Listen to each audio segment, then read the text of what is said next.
Hi, this is my sequencer I have made with Flowstone.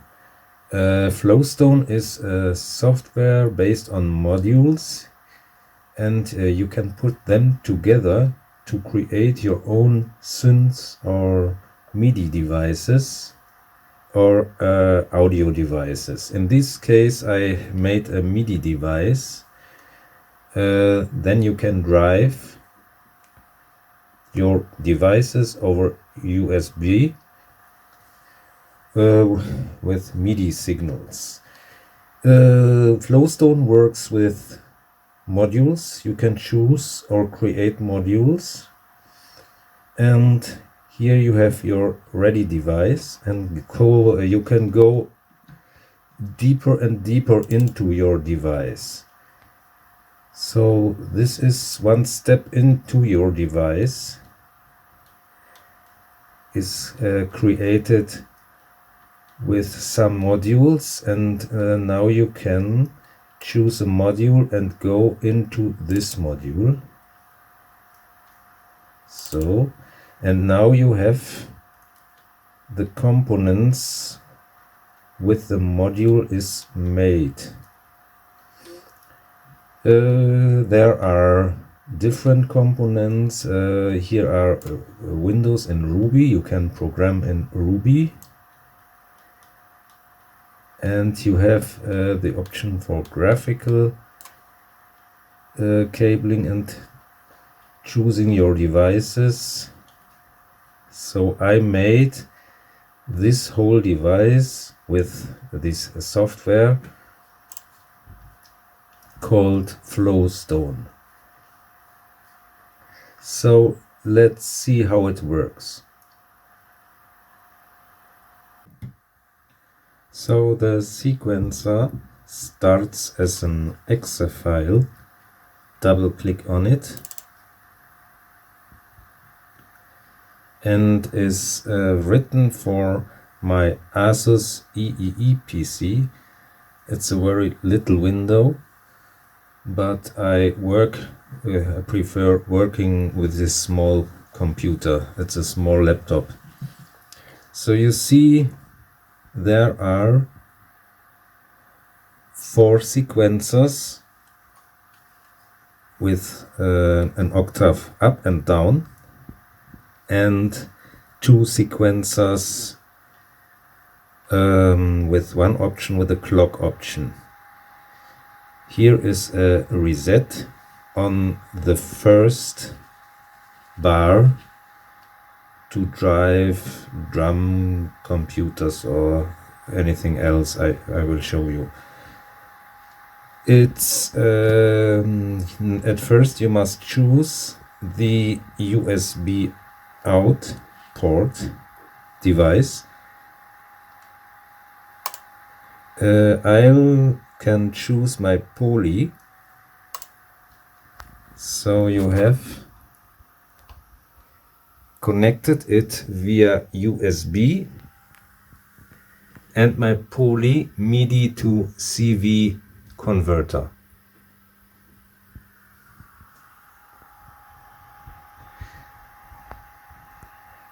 Now when I start the sequencer, I can press this green button or spacebar, and you see actually only the clock out one runs. The others has an on-off switch, and you can choose them if you need.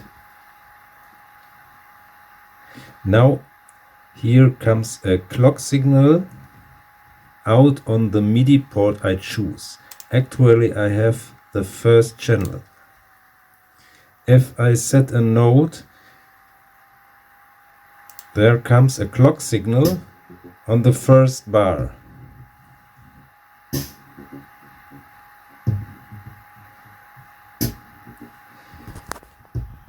You see it on the poly. A signal on the first bar, a clock signal, and it goes on my analog drum machine and switch it one step forward.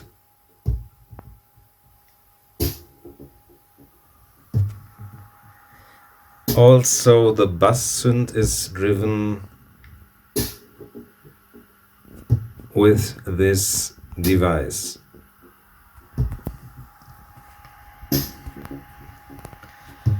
Now I take a normal clock signal and I mark every field with a mouse click.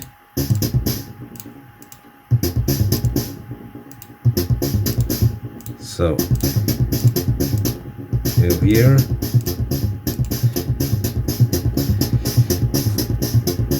every bar is ticked on the clock signal.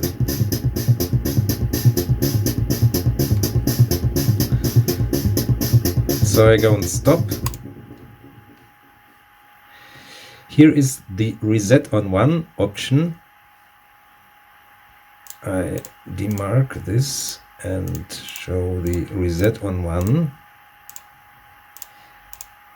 Makes a signal only on every first bar. When I turn it on and send it to channel 8 and start the sequencer, you see on channel 8 on the first bar is a signal to reset my analog clocks, so I can connect them to my reset inputs and have a reset on the first bar to let all them run together and synchronize them.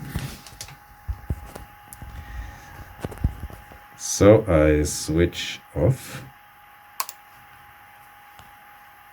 And every sequencer has, as I said, the on-off function, so I can start it with on, and see it will run.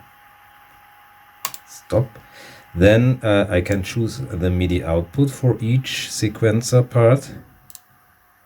The octave is on which pitch I will drive my devices. And there is a steps divider and a clock divider. So the clock divider, I set it on 2 and run this, and you see the clock 2 ticks on the lower has 1 tick on the upper, and I can divide it until the value of 16. Stop. The steps divider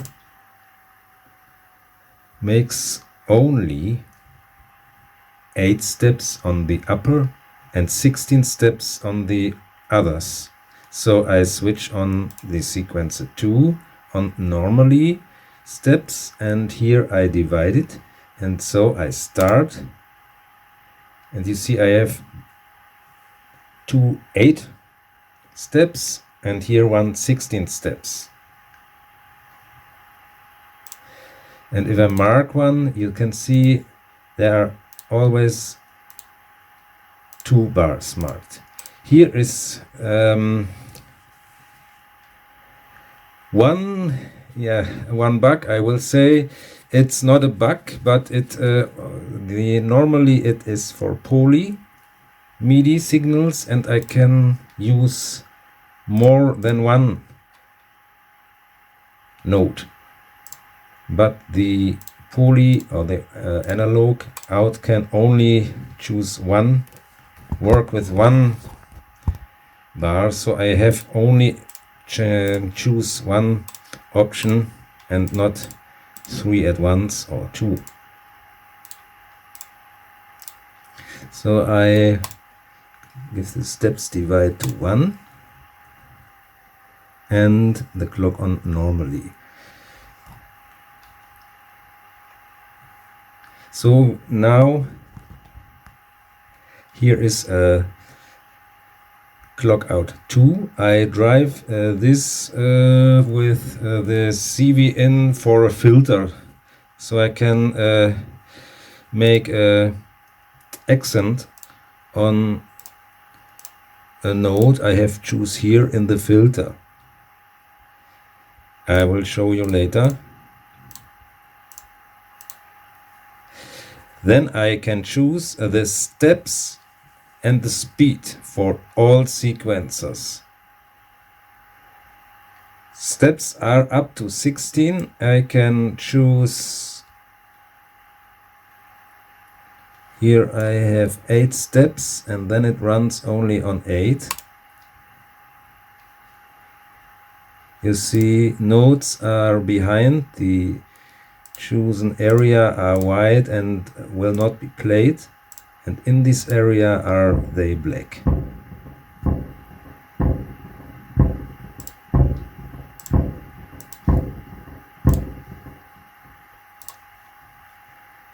So I go back to 16 steps. The speed is set up to 16. If I can take it higher, and the speed will run, you see, in a very high frequency.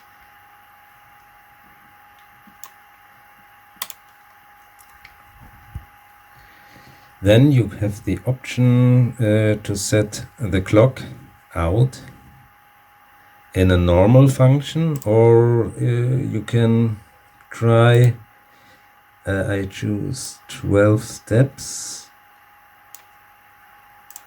to make it a little bit in a swing function. So at listen, I start. You hear now it's a little bit swingy, the clock. More tempo.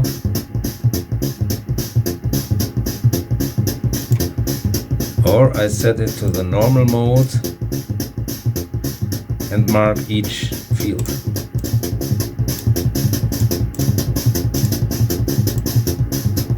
This is the normal mode. So I always have the option to get a swingy clock. Depends on the markers I set here. In swing mode I have to choose 12 steps to get a close bar, and have not here open spaces. I cannot choose on a correct swing mode here. Sorry for my bad English. So I want to show you a little sequence to show how the sequencer works. Sequencer 1 is connected with my analog bus synth via channel 3, connected with a poly, set on 2 octaves higher, and now I have to switch this off. So I start the sequencer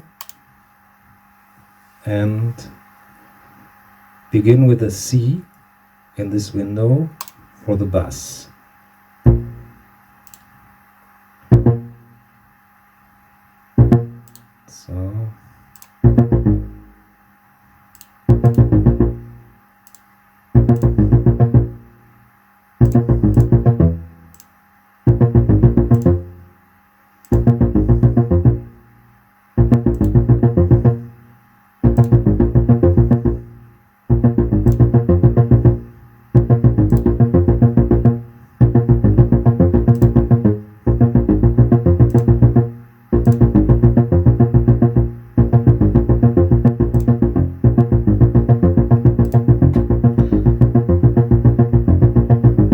So now I have choose a little sequence driving my bus synth. Now I can add an accent through the clock out 2 to drive the filter from the bus synth, and I have to switch it on. So I can drive the CV in from the bus synth and give an accent on the frequency. So let's listen.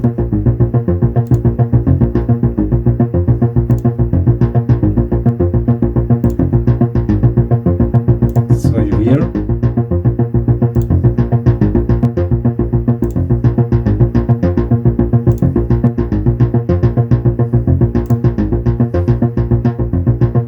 So you can hear I have set an accent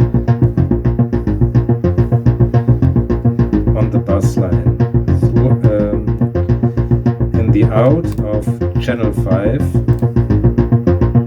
So you can see it under Poly. Channel 5 is actually connected with the CV in from the Asus-Synths filter. So now I have switch on the clock to drive my analog drum machine. I switch on every bar of the clock. So, and now I have to go to the analog drum machine and switch on the hi-hats.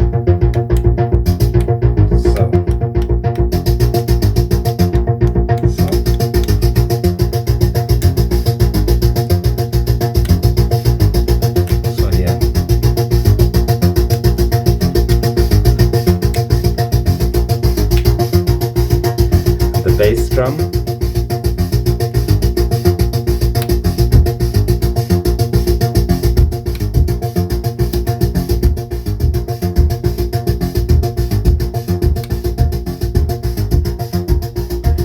And at the snare drum.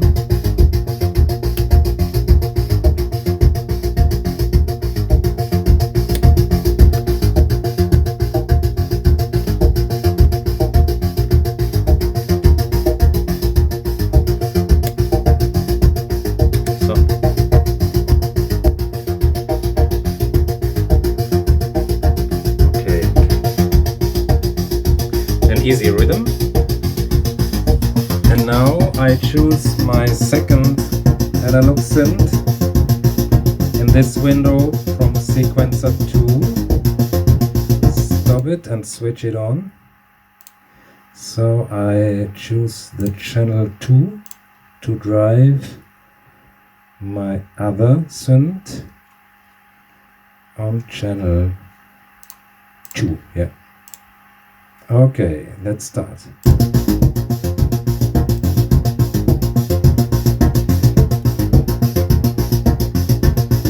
I have to tune it up.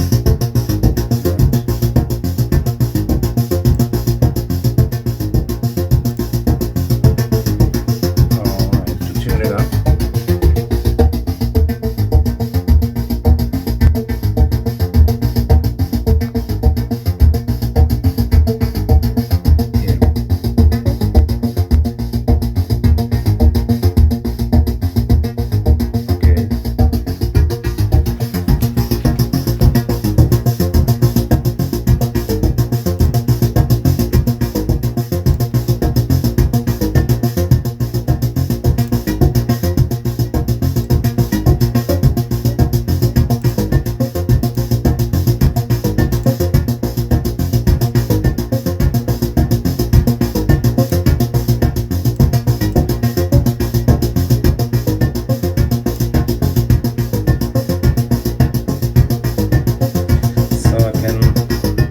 Set the synth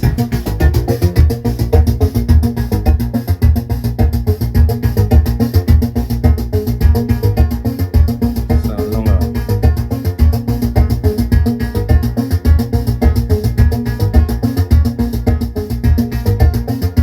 Okay, so I have a little sequence driven over this sequencer.